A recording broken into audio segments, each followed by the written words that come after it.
Hello and welcome to the Honest Not Perfect podcast. My name is Suzanne Ellingham and I'm the director of Source Events, the platform that helps connect retailers, brands and wholesalers to manufacturers and makers globally. And my name is Jack Stratton. I'm director of Insider Trends. We are a global retail trend spotting agency helping brands to spot what's coming next. Hello, and thank you for joining us for our first episode of our Honest Not Perfect podcast. And I'm joined today by my co-host, Jack Stratton, head of trends over at Insider Trends. And importantly, I'm also joined by Anna Berry.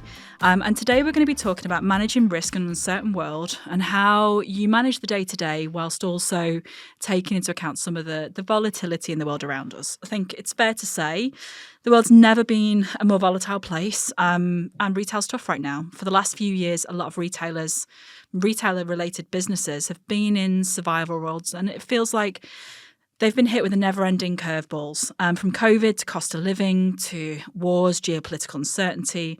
They're probably a high that I've not seen in my adult life. And when businesses are focused on now, how do they plan for the future? And more importantly, how do they learn to take notice of global events and plan for the impact that they'll have on their day-to-day business? Because that does happen.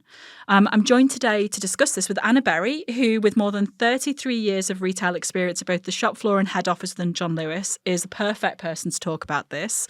Anna was head of buying for gifts, cooking down at John Lewis, with managing a team of 60 and managing sales of close to 400 million. Anna's known for being strategically agile and known for her passion for people and product as well. And it's fair to say Anna's navigated many risks over her career, and I'm delighted she's here to share her insight and knowledge with us at a time when I think a lot of people listening will be really interested. So Anna, thank you so much. I'm going to dive straight in. What's your take on it? I mean, I've started with quite a big statement. It's probably the most volatile environment that I've seen in my adult lifetime. Would you agree with that? Do you think it's really as volatile now as we think it is? Suzanne, sadly, I think it probably is. And I've been in retail a long time, and I'm used to volatility and needing to be agile and the difficulty of how the world is changing rapidly. But I think where we are now is probably the most volatile it has been in years. The recent election in America, and we won't spend too much time on that, but the impact that will have worldwide would be enormous, not only from a point of view of tariffs and costs, but the inflationary nature of that will have an impact worldwide. And notable, talking about the impact on the UK, the Bank of England were talking about this last night. And what will the impact be for the UK of what Donald Trump does in the world will mean that we will have to reassess how we deal with other partners in the world. So like anything in tough times, the important thing is to spend some time scenario planning and thinking about how you can deal with that, because this world of volatility is not going to go away. We've had the impact of Russia, the impact of what's happening in Gaza, and that doesn't seem to be resolved. Ukraine is going to have a major impact on what happens in the next few months. And what does that mean for the UK? And how does Europe collaborate to try and think how we can deal with these volatile worlds? So I think it is really, really volatile, but I think we have to plan and manage how we deal with that volatility. Yeah, I mean, I said we weren't going to talk about it, but I am going to talk about it. The US elections, I think what's really interesting is all three of us were in different countries when this happened. We were just talking about it. I was in China, Jack was in New York, and Anna, I'm assuming you were in the UK. I was in London, yeah. But I feel like the reaction to all of it, it was the big topic of conversation for me the day after the elections. And I think the big reaction was a little bit of shell shock when I was in China, of people actually genuinely being a little bit worried about how this was going to impact their business. And it was all anybody was really talking about is what is going to happen and this unknown risk. And I think it's one of those things when we have these big events happen, a lot of people feel, oh, this isn't really, what does this mean to me in my day to day? But I think this is one of those things that is really going to have an impact on retail specifically. Yeah. And my immediate reaction being in New York was looking at it, and like I said to you guys a minute ago, it was like post-Brexit, right, in London, and everyone just in disbelief, realising that what they sort of thought they could hold on to, their beliefs, their kind of whole view of the world had been sort of dismantled. And it felt a bit like that in New York, even though you felt a lot of people were aware that it could happen, that suddenly it actually happening just, was so shocking to them. But moving it exactly as you just said, Cease, to retail. And I'll put this to you, Anna. The tariffs point in particular, which is the most obvious, we assume, there's all kinds of direct and indirect impacts of what's happened in the US to retailers, big and small. But specifically tariffs, what do you think? Because a lot of people are saying that a lot of what someone like Donald Trump will do is he's like the classic kind of electioneer, right? So he just says stuff. He says whatever is going to help him to win. It's all meaningless. So will there actually be some, there won't be many, but will there be a few reasonably normal, common sense human beings in the room who go, actually, maybe we don't do the kind of tariff alterations you were talking about, and we be a bit sensible and we maintain good relationships with. So there's some people I've heard are in that camp saying that it won't be what Trump said. There's other people saying, no, he is now unleashed and he's going to do all of it or even worse. So my question to you is, which way do you think this might go and what consequence could that have? Sadly, I think he will be more aggressive than he was last time. There's a real belief. I was with some financial people that day in London, and they felt that this was his chance, his final chance to do what he didn't do first time round, and that they really believe, given that he has talked about the cost of goods and the cost of goods to America and wanting to be America first, I think that is going to be his strategy. And he's been very clear, not only is he going to hit China with quite hefty tariffs, and by the way, the Democrats would have put some tariffs on China as well, and they've already done it. In Europe, have done it with electric cars. You can see it coming, the threat of how powerful China are going to be in electric cars. We're already seeing that, and America have gone there. But Trump will go much further, so I think he will absolutely hit China quite hard on tariffs. But he's also been clear, I'm going to be hitting Europe and the UK as well, because he's absolutely adamant that he wants to drive this America first, quite isolationist policy through trade and through his whole policy agenda. So I think there are going to be tariffs. I think the impact will be high, and that was felt very strongly by the financial community I was with that day. But how we navigate that with the EU, I think, is going to be critical, because I think the EU is weaker than it has been before. Trade is tough in Germany, tough in France. How does the EU and its partners work together to make sure that this is not a situation where the tariffs are very, very difficult? Because if we try and hit Trump back on tariffs, it will just be damaging as well. So Rachel Reeves was talking last night at Mansion House speeches. How we handle this will be really critical to try and ensure that it's not as difficult and as hard as we thought it might be. But I think there is a sense that he's going to go hard on this. Do you think it makes it more important for the UK to sort of continue what Starmer's been talking about and forging much closer ties with the EU, or not? Do you actually think that won't make much difference because the EU is struggling in other ways, different ways to perhaps how we? What do you think about that? I actually think we will. Andrew Bailey said this last night, that he's not making a comment about Brexit, but he's saying that actually EU and the UK are going to have to get closer on trade. They're going to have to find a way to navigate it, because they're not big enough to take on the might of China on one side and America on the other, and then Russia in the middle of that. So I think he was very, very clear that we need to reset post-Brexit and what that means for trade, and how do we get the best out of our partners in the EU and collaborate, because we'll only be stronger if we collaborate. So I do think there is a sense that we need to do that, that it's pushing us to do that maybe faster than we would have. I think it's interesting on the tariff side when we talk about the potential size of the tariffs coming through. I think obviously the 20% numbers come through, but when I was in China, they were actually talking about they're expecting up to 60% tariffs. I actually think that could be pretty transformational for global trade. I said transformational, usually that's a really positive topic, but I think it's going to be really turbulent.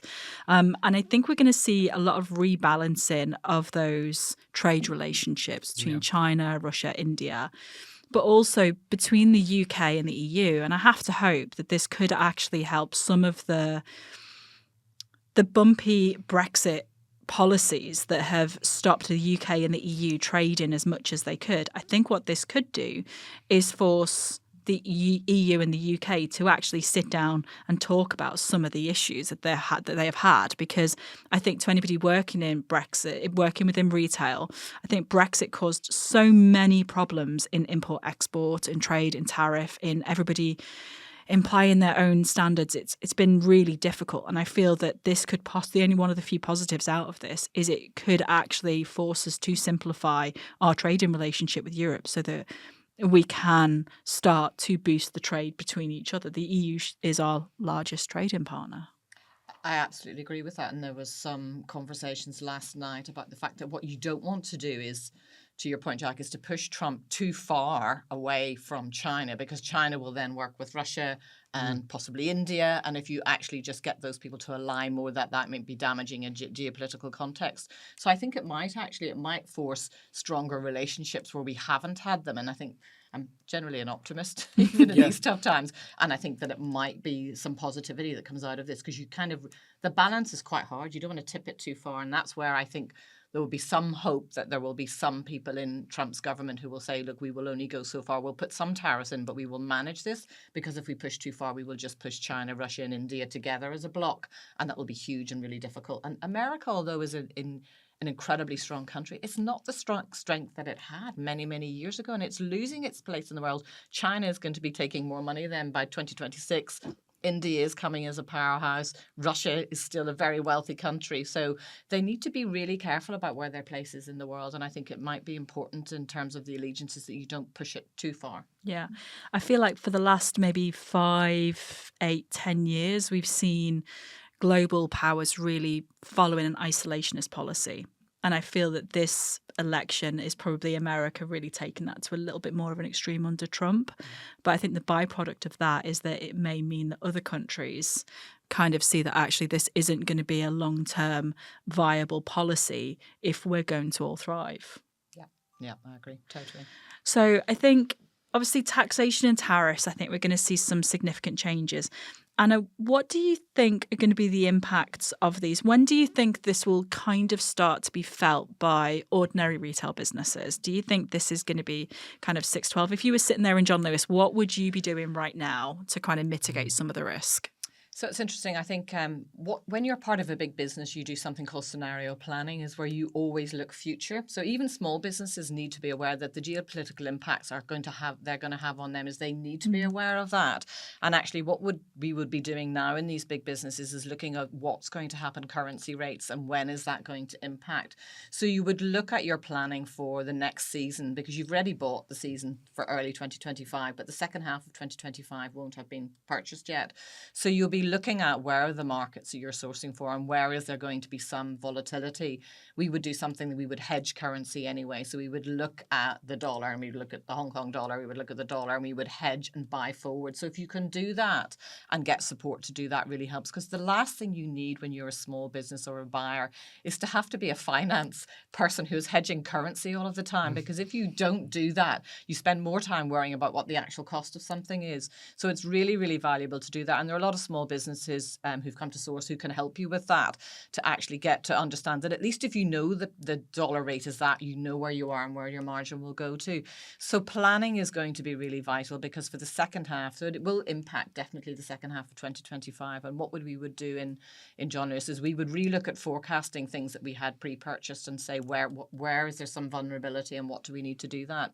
And you would also think about other alternatives. Are there different ways of us actually managing our sourcing? We've talked about this a lot in sourcing, and that whole Goldilocks scenario planning thing of don't putting your eggs in one basket. Plan for risk and plan to be able to mitigate risks, so that if you can move your sourcing to an area that is less volatile, where you're very comfortable, that you know what your in margin is, that's a great thing to do in advance. And if you can just mitigate risk early enough, have conversations with your suppliers about how fast forward you need to buy your product. Think about the impact of, if those tariffs are going to go up, how are we going to manage this? Or can we move to a different offshore shoot? And there's quite a lot of product has moved from China to Vietnam for the meantime. You can see that definitely India is growing, and there is the possibility and the enticing possibility of a trade deal with India, and that will be really, really valuable. But that near-shore, far-shore sourcing strategy really comes into its own in times of volatility. How can I be aware of I want to get product? Don't want to buy a huge volume in something where it's going to be very volatile. And I think COVID really taught us that we had too much in China. Yeah. Too much in big factories. And when things went awry from actually physically being able to get the stuff, because of course the Red Sea impact has been enormous as well in terms of the cost. And at a time when customers are not prepared to pay more, I mean, they very rarely are, but it's really, really tough on margin. Suppliers have to manage that whole pipeline really, really carefully, because they can't go back to the retailer and say, suddenly costs have moved because the tariff has gone up, or the cost of actually getting it there because we can't get via the Red Sea has increased the time it's taken, and B, the cost of it. So actually having a policy that just manage some of your product is in the Far East, some of it's near sourcing, and just finding new markets where you are more sure about your ability to be more agile is quite important. I know. I was going to ask a question which really you started to touch on there, which is connecting the 2 points you've made. If we're in a situation where the UK is working more closely with the EU, is there an opportunity then? And I know it's never going to be a silver bullet. There's loads of evidence to show that, there are limits for a lot of big retailers on how much they can source and produce in certain European countries, Portugal, Turkey, whatever. But do you think there maybe is an opportunity with those ties growing closer that some big, even medium-sized, maybe even smaller UK retailers, for example, can start to look at those markets again if we have closer ties? And I don't know, if just in general, is that a possible consequence of all this as well? I absolutely think it is. And it's actually already started. I was at a sustainability conference last week, and collaboration and working closer with our EU partners is definitely coming. And I think, particularly if you're a small retailer, the ability to collaborate with a larger retailer, and the visibility in supply chains is becoming ever increasing every day, because you've got all of these AI companies setting up, and you can actually see from start to finish where you can source. And we had a long conversation about the need to actually work collaboratively, larger and smaller retailers, to look at key sourcing strategies where you could source together. And we worked with them at John Lewis, we worked with European suppliers, and we shared it, because you were in categories where you weren't competing. I think we looked at certain countries and say, okay, Turkey is definitely a country where the fashion retailers have absolutely gone in there early and can see the benefits of the in margin. So people get very excited that you go to China and you're getting this 70 plus margin. But what we always say to suppliers when we're talking to them, yes, but what is your out margin? Because what happens when you can quite often go to China is you get seduced by these prices and you end up buying too much, and you end up reducing a lot of that product, and your out margin ends up being 20% because you've only sold 50% of this product at full price. So thinking really strategically about, actually, Europe might be a good place for you to source. It allows you to repeat. There is less waste. And because these regulations are coming about not being able to destroy product now, that you will have to pay to destroy that.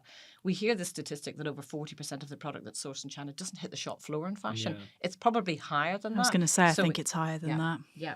Absolutely. So we need to think about different ways. So I think this may force more new alliances and think about, and certainly I know from a number of brands that we're working with, they have refocused their attention on more blended near sourcing than far sourcing. If you're doing core, it's probably far sourcing, but if you're doing fashion and you're doing something that you're not going to buy in huge volume, Europe seems to be a really, really good place. And certain key countries in Europe, and Turkey is one of those, Morocco is another, and where you've got benefits of tariffs is absolutely the way to go. I think just on that, one of the things that's just struck me around is actually the Developing Countries Trading Scheme. Now, we've done so many sessions on this at our shows, but I feel it really is something that a lot of people aren't aware of, which is that the UK government has put preferential tariffs in place for 80 developing countries across the world, across multiple categories.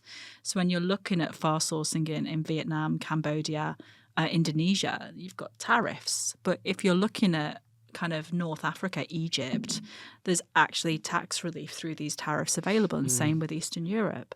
And I think it really opens up a lot of different markets for people to explore. And I think it is always that question of where's volatile, where can we rely on? Morocco may have some geopolitical risk because it's in North Africa, but it's fairly stable from a supply chain route. It's not having to go through the Cape. It's not going through the Red Sea. There's a straightforward sea freight. And I do wonder if we'll see some of the exploration and maybe some of that changing of trade, or that far sourcing to near source, and maybe that'll give us an opportunity to put trade into some of those countries where it actually makes a huge impact. So, Suze, I totally agree. I mean, I'm fascinated by AI and what it can provide in terms of visibility on sourcing. So you can actually see how you can source from A right through to the end point and what all the steps are. And I think if you could share that information across retailers, and the fashion industry is starting with this, that you can actually really incentivize people to understand that actually there are new countries in Europe that are worth sourcing in, that do things in the right way, or organic, sustainable, will match all your ambitions in terms of CSR. So thinking about how you can use that visible chain and the impact of the legislation and regulations that are coming through in Europe, and the using tariffs for a benefit actually is a really, really helpful thing. And I do think that will allow people to focus. But I think it's about making people aware that it's there. And I do think it's about collaboratively sharing it, which I think your show can do brilliantly. You're in a real position to say, this is how we can help you, provide you the information. Because I think quite a lot of retailers, particularly if you're a smaller brand or supplier, will not know this information. No. But it's also, looking at some of those regions, I mean, you're incredibly well travelled and you've been buying for a lot of years. But even I sometimes will come across some gems of regions like Uzbekistan or some of those kind of countries on the far end of Eastern Europe. They've got some amazing factories that are solar powered, that use their wastewater, that have good labour practices. And actually, we've got tariff exemptions from them for their goods because they're great regions. And I think sometimes people automatically think, okay, well, look at Turkey, which is a fantastic region, it leads on ceramics, on fashion. But actually, Romania, kind of Poland, looking at Uzbekistan, even some of those other STAM regions where the product quality is great and they do have that traceability right the way through.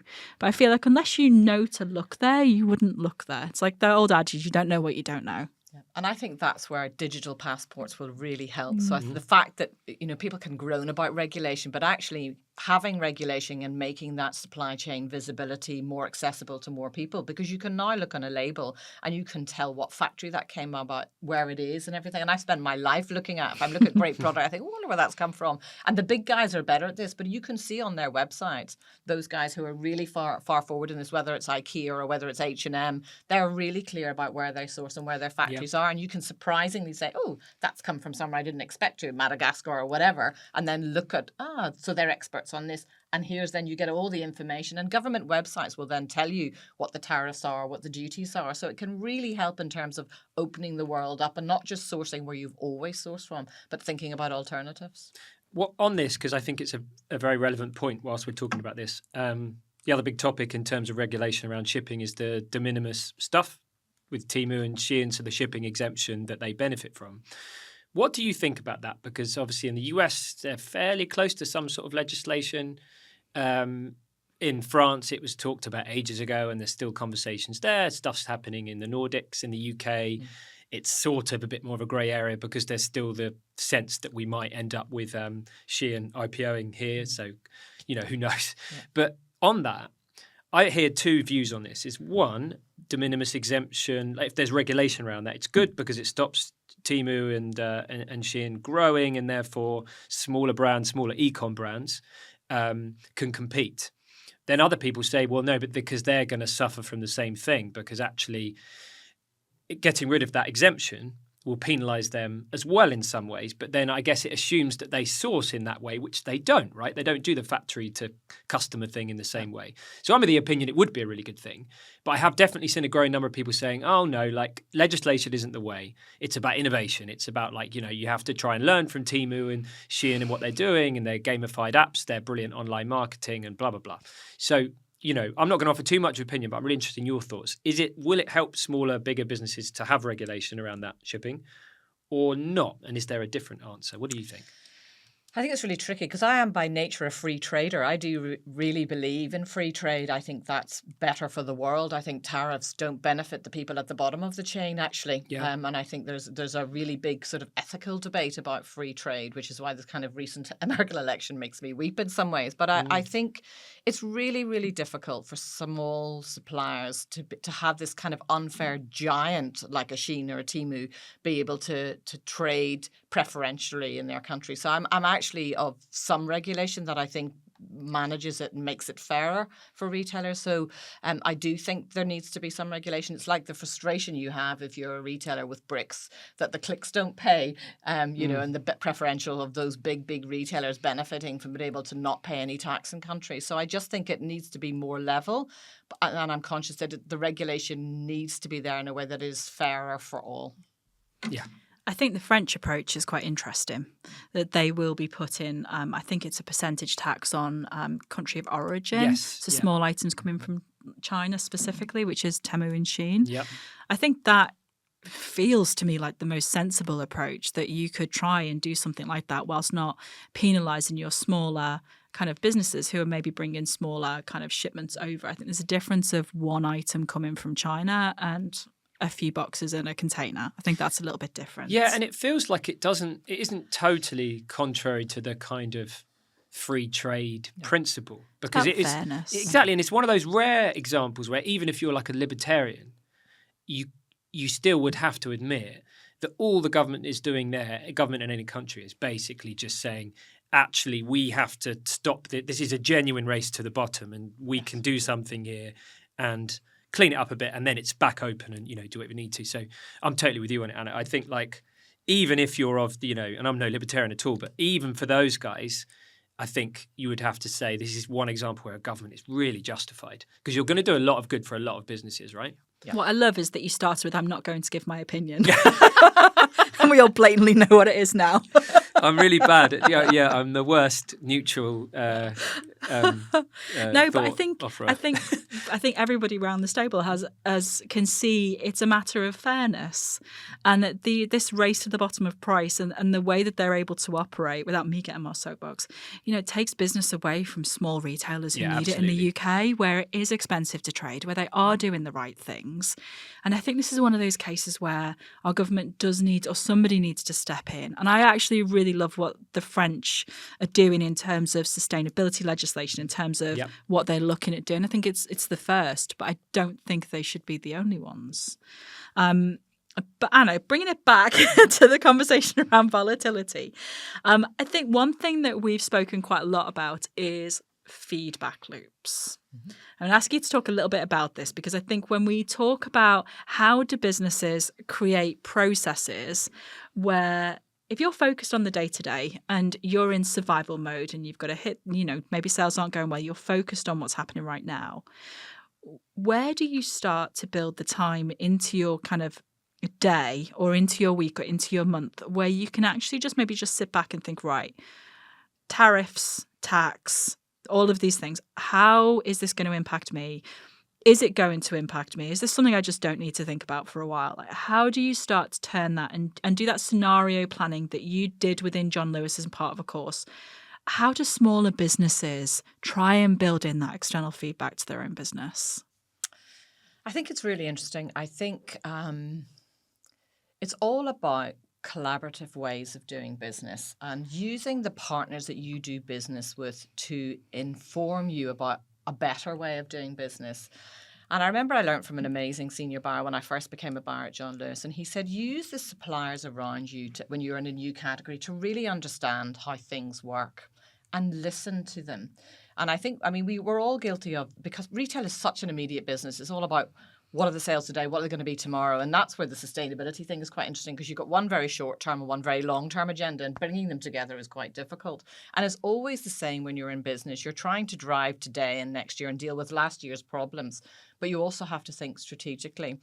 And we did a whole piece of work with our suppliers. You always start with the biggest suppliers, of course, but we would sit and do joint business planning with suppliers and say, okay, and I would always say to supplier, what do we do badly? I'm asking you, what could we do that makes your life easier? And it'll always be about cost and administration. But sometimes it'll be surprising. They'll say to us, if you let us do it this way, we could save you this amount of money, because you're asking us to present in a certain way or deliver in a certain way. But actually, if you listen to us, we actually could help you.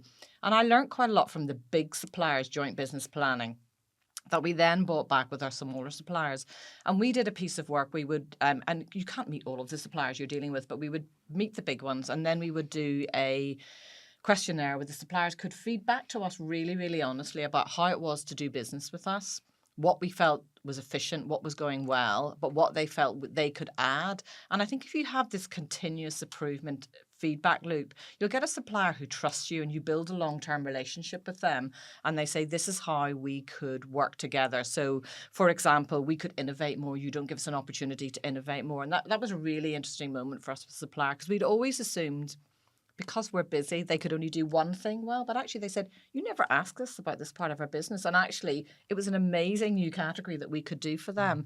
So I think it is about that whole relationship and how you listen. And it is a genuine two-way relationship with the supplier, because they are the experts out in China or in Turkey or wherever they are. So actually learning, and they're also the experts in their industry. And when you're a buyer, you're buying many categories. If you've got someone who only knows, China or glass, listening to them about how the market is moving is really, really worthwhile. What I really love about that, and it kind of just struck me, is the question of how easy is it for you to do business with us? Because what that does is it opens up the question of all of the places that it's difficult, where there's risk that you're probably not aware of and they won't tell you, because culturally they may not want you to know that's difficult for them in case you say, well, let's go somewhere else. Yeah. But I think having that really open relationship is quite brave. It feels like a common sense move. But I think I don't know how many buyers or retailers ask that question. How easy is it for you to do business with us? Yeah, and I guess you have to make any of that work, you have to view your supplier as a partner. Even the word supplier isn't totally right. You see them as an extended part of the same business, therefore, of course, they're part of a feedback loop the same way one of your team members are, right? Yep. Or whoever, yep. Or your customer or whoever it is. That seems to be really important.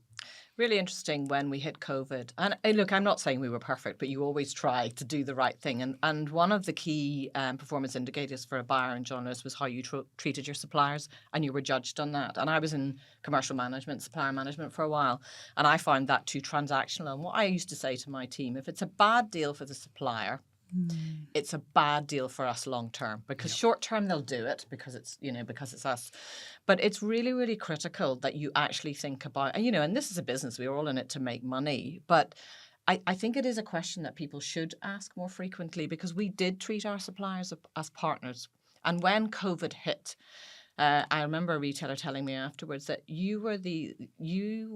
we didn't phone any of our suppliers. We just cancelled all our orders. Whereas all our buyers phoned our suppliers and said, look, this category is going to struggle under COVID. We're not going to need what we can. Can you hold it and we'll come back to you? Or how much can you cancel for me? How much can you offload? We ended up in cookware actually going back and buying more because everybody was baking and cooking. So we managed it with suppliers. But because we had strong long-term relationships with suppliers and they trusted us, they supported us during COVID, because we said, look, I know this is really uncomfortable for you. We clearly can't be ordering all this, particularly in fashion. It was very difficult. But we said, if you've got the greige, we'll pay you a price and we'll bring it back in a different way. So I genuinely think that, people buy from people. If you can build these long-term relationships with suppliers, when times are tough, they will support you. I think it's interesting. It's having those conversations on a regular basis that builds it into your decision-making process, is what I'm hearing. Because I feel that with most smaller businesses, it's probably just a matter of, they get the stock in, it goes on the shelf.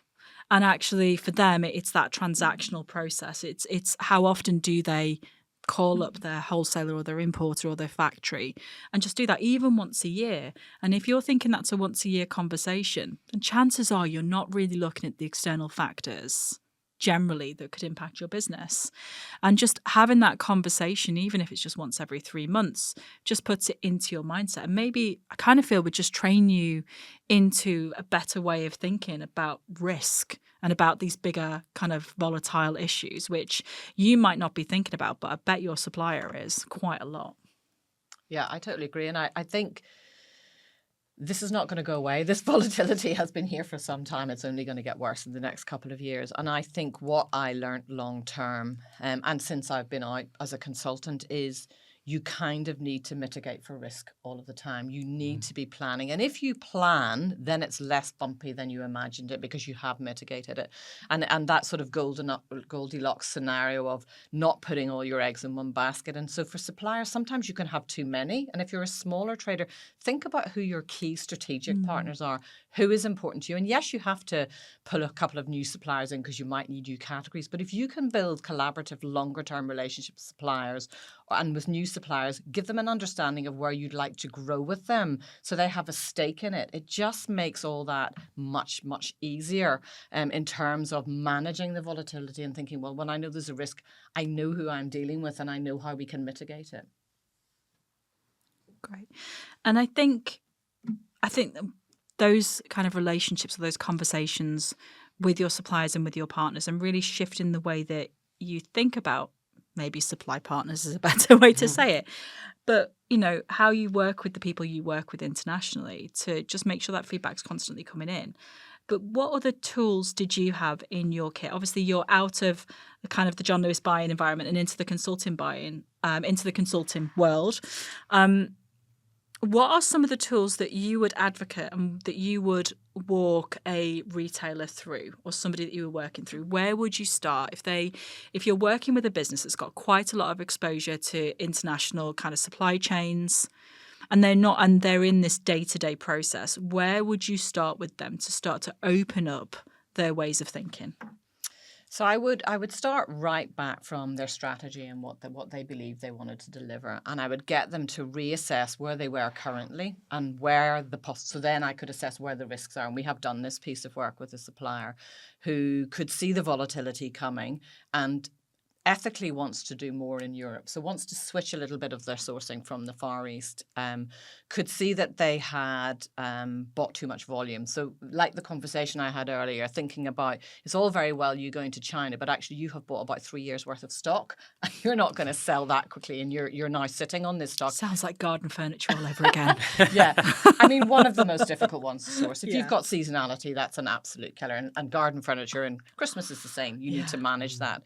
So what I would do is look at what their current strategy was and look at where the risks were and look at where, so from cash flow perspective, if you're a small business, cash is king. You need that to be turning. So getting seduced by going to somewhere like China or India and buying huge volume when you're not going to sell it is one of the key things that I looked at. And then looked at, okay, if that was an issue, how do we offload that quickly to release cash? And then thinking about your future strategy, where does that mean you should be thinking about sourcing? And when you are sourcing, what's important to you? How important in your strategy is the seasonality? How important is the ethical and sustainability part of your business? It's going to be increasingly important. The regulations are all coming. Get ahead of that. It doesn't mean that you can't sell other product. And it doesn't mean, I always say this, that UK is good and China is bad. That's not the case. There are great factories in China and India, really sustainably run on solar power, whatever, and very little waste. So being really clear about what's the important thing for your business, starting right back at your vision and your mission, and what does this mean for you? But also, how do I mitigate waste? How many suppliers do I actually need? Have I got too many? Have I balanced the near and far shore? But also being aware of what's happening in the world. I mean, that pestle analysis, I think you probably heard of that. We talked about it when I was at Source last time. So understanding the political impact of what's happening in the world, the economic impact for you, social, Asian demographics are really important. The world is aging. So what do demographics mean for your business? And this supplier said to me, I've never thought of demographics. And I said, yes, but you're selling product to people who are generally 50 plus in the categories in. You need to know that the age is growing in the UK and the West. Very young in sub-Saharan Africa, but it's really, the demographics are actually in your favor. So taking in all of this analysis is really important and being very strategic to manage what that might mean for your business in the future. Demographic question is quite an interesting one. Obviously, we are an aging population, but what each one of those demographics will spend on and how they spend is very different. Yeah. And I think we're now getting to a stage where millennials are the financial powerhouse in our economy. And, I'm on the cusp of between a millennial and a Gen X. But I think actually looking at those demographics and seeing, okay, your product's generally aimed at the kind of over 50s. What does an over 50 want in 5 years? Because actually that demographic and how they value things and what they will pay for is probably a little bit different and changing. And obviously we've got kind of the newer kind of generations coming through who again spend in very different ways. They discover in different ways. They shop in different ways. And in about 5 or 10 years, they're going to be the financial powerhouse. So how demographics is one of those things that people, I think, pigeonhole certain people into and probably forget that actually demographics a little bit older than you think now or than it was about 5 years ago. Yeah, so the older generation shop in a mobile-friendly way, and the phone is the most obvious example. But they do it in an omni-channel way, and I think we all shop again across phones, across laptops, and into a shop. And the most omni-channel categories, I was always amazed at, John Lewis, that, are furniture and TVs. So people buy TVs. 68% of the TV sales went online. But customers go in and look at that TV in the shop, look at the thing, and might click it home. We saw a lot of those transactions were happening in the shop and then home. The same with the sofa. You want to sit on it. If you're spending a lot of money on it, you want to sit on it. You want to lie on the mattress. So those omni-channel journeys, and that's why retailers on the omni-channel piece, beauty, absolutely critical for getting footfall into your shops. You look at the tech shops, they're full of people who want to pick up things and try them. They may then ship them home. So customers shop in a different way. So you have to be, as a supplier, very, very well aware of how you manage to do social commerce. And, you can create brands like that on TikTok. How long they last is going to be quite interesting. But you need to be on Instagram, you need to be on TikTok, you need to be on Facebook, depending on your demographic, because people are going to shop across all of these in a different way. They're going to discover you in different ways. Yeah, exactly. And you can't, the biggest thing I'm seeing all the time now is just, you can't make assumptions about demographics. Too many brands have done that for too long. I think now there's some really good brands that are breaking through that. I was thinking about Trini recently. Trini are great. But actually, when you look at what Trini are doing at a high level, it's incredibly simple. This massive gap just opened up and they said, hang on, we could do beauty aimed at women over the age of 40 or 50. There's hardly any beauty brands doing that at all, number one. Two, maybe we don't make it like brown and beige and grey and boring like every brand targeted at women over the age of 40 or 50. Maybe it's still bright. Maybe our staff wear big shiny, glittery jackets. Maybe it's fun. Because maybe that demographic feels like there's been this assumption. They've been left behind. Yeah, absolutely, been left behind, and that because they're older, everything has to look a little bit more boring and mature and whatever. And they've basically gone, no, if we talk to them and we make it bright and fun still, but in a way that speaks to them specifically at work, and it has. It's amazing to me that more brands haven't done that yet.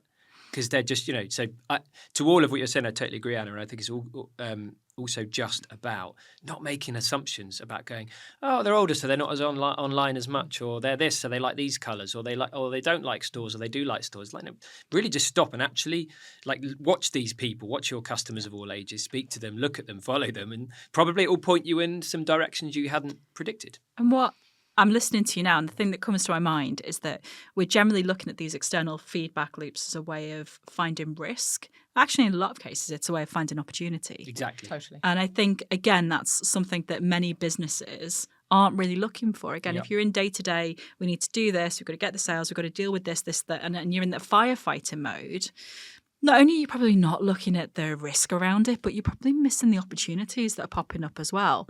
That if you're a little bit more aware and that was in your natural thinking mode, that you'd maybe see those things, and maybe you'd think, my demographic, my core customers aren't this, and maybe that's where using your data and popping your head up to have a little look around is really going to come into its own. It's hard to find that, but if you can train yourself into that behaviour, there's opportunities for you once you do. Totally. Really good. And I was just looking at an image before this, and VUCA stands for volatility, uncertainty, complexity, and ambiguity.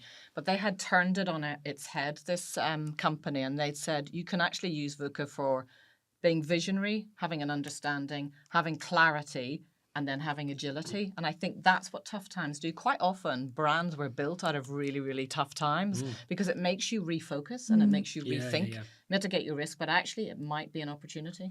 I think they always say it's like within every crisis there's an opportunity somewhere. Yep. But the only way that you'll see a way through, I think, is if you're looking at these external factors. It's like, what does this mean to me? What does this mean to my customer? And actually, can I use this as an excuse to change the way that we do things? Totally. And again, I think if you're close to your suppliers and you have those relationships, it's maybe just reframing the way you think. And I always give this example, and people go, oh, I'm really nervous. And it was a coach that we worked with called Rue a few years ago on one of the shows. And she said, okay, just reframe that. I said, you're not nervous, you've got butterflies. And I love that. And I use it so much with people. It's like, just reframe it. And I think it's the same with VUCA or with any of these opportunities or risks. You know, yes, there's risk, there's crisis, there's uncertainty. But then there's always a little bit of opportunity in there for disruption for you to win as well. Totally agree with that. And that's what retail's about. You reinvent all of the time. You know, it's a really exciting time to be in retail. It always is. It's changed dramatically since I started in it, but it goes full circle as well. So that omni piece is really fascinating. The demographics are quite interesting, how people are going to shop. And while sustainability is a challenge, it also is an opportunity. How do you anchor that to your business, and how do you do something that's quite transformational? Think of Patagonia, amazing. Think of other brands who are doing that. Think of B Corp that is building. Mulberry have just gone B Corp. You know, thinking about how does that make me rethink my sourcing strategy if I think about how important the sustainable agenda is to me. So I think it can really, if you open it up to what does this mean for me and what opportunity does it provide? I think that's a great place to end. I feel like we've started doom and gloom in US elections Yeah. and managed to flip this to opportunity. And actually, you know what, retail is tough, but I agree, it's exciting. And when you see something new, I think I'm a complete retail nerd. When I see something new, I get quite excited about it, and I tell about 10 million people. And Jack, I think you do too. I definitely do as well. Yeah. But I think hopefully, if you're listening or watching, you've had a few points in there that are going to be interesting to you. And I think your knowledge around this is so interesting. So thank you so much for joining us. I think for me, the biggest takeaway from me listening to this, and I think everybody will have picked out some nuggets because there's lots of them in the last 45 minutes, is just around staying close to your suppliers. I think for me, that nugget of, you know, how hard is it for you to work with us? I think if more people ask that question, I think they would become more informed of the risks to their business. And I think that's the one thing that stood out to me that I'd never considered. And I'd seen this because we've spoken to buyers all the time, but I just think that's such an interesting thing that you could easily build into your regular conversations.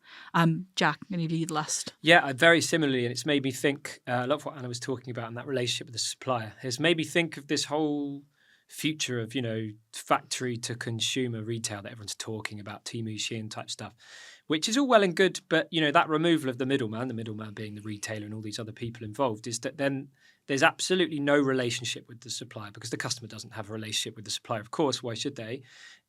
So that is fascinating because people are talking about that quite glibly.